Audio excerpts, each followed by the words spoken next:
అందరికీ praise lord. దేవునికి మహిమ కలుగును గాక.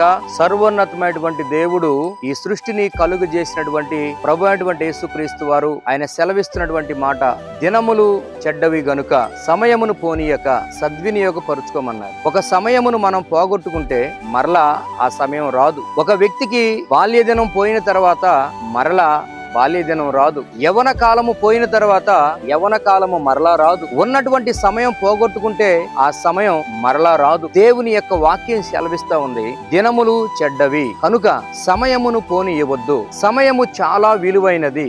ఆ విలువైనటువంటి సమయాన్ని నీవు సద్వినియోగపరుచుకోవాలి. గల కారణం దేవుడు ఏం చెప్తున్నాడంటే, నమ్మి బాప్తిస్మం పొందినటువంటి వాడు రక్షించబడును, నమ్మని వానికి శిక్ష విధించబడును. కాబట్టి అంతటా అందరూ మారు మనసు పొంది దేవుని బిడ్డలుగా మార్చబడాలని దేవుడు కోరుతూ ఉన్నాడు. ఎందుకు కోరుతూ ఉన్నాడు? ఆయన ప్రేమ కలిగిన దేవుడు గనుక. దేవుడు లోకమును ఎంతో ప్రేమిస్తున్నాడు గనుక, నీ పట్ల ఎంతో ప్రేమ చూపిస్తున్నాడు గనుక, ఈ యొక్క సమయంలో నీవు సమయమును పోనీయక నీవు దేవుని బిడ్డగా మార్చబడాలని ప్రేమతో మిమ్మల్ని అందరినీ కోరుతూ ఉంటున్నాను. అటువంటి కృప పరిశుద్ధాత్మ దేవుడు మీకు అనుగ్రహించి మిమ్మల్ని అందరినీ దీవించి ఆశీర్వదించును గాక.